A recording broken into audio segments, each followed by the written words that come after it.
Aprobado na ang implementing rules and regulations ng K-12 na siyang magiging gabay sa pagpapatupad ng naturang education program ng DepEd katuwang ang TESDA at CHED. Para sa detalye, balita mo kami Tina Pagibitan. Bagamat hindi pa natatapos ang hamon sa Department of Education na makapagbigay ng dekalidad at globally competitive education sa mga Pilipino, hindi ito nawawalan ng pag-asa lalo't higit ngayon ay nilagdaan na ang implementing rules and regulations ng Enhanced Basic Education Act of 2013 o mas kilala bilang K-12 law. Sa pangunguna ng DepEd kasama ang CHED at TESDA, mabibigyang katuparan na ang matagal ng pinapangarap na tunay na kurikulum para sa mga Pilipino, ngunit makakasabay sa ibang bansa. Ito siguro na ang isa sa pinakamahabang konsultasyon na ginawa ng mga ahensya para sa isang batas na may wide-ranging effect. No?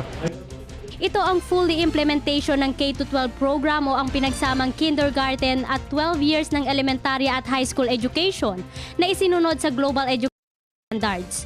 After K-12 program, talagang nakikita nila ngayon na may trabahong naghihintay na doon sa ating mga would-be graduates.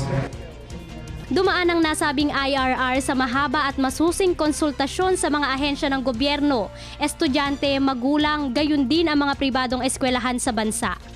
May regulatory powers ang TESDA, CHED at saka DepEd dun sa private schools, no? At pero pag makikita nyo din sa pagbubuo ng K-12, kami beyond regulation eh. Ang dami sa panukala na talagang galing sa pribadong eskwelahan.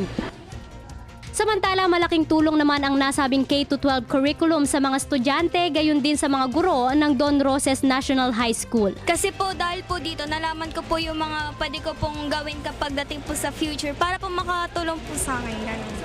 Siyempre, may sense of accomplishment kapag yun ay turo natin, nagagawa nila ng tama. So, hindi lang sila yung nasisiyahan, siyempre pati kami. Para sa Telebisyon ng Bayan, ako si Dina Pagibitan.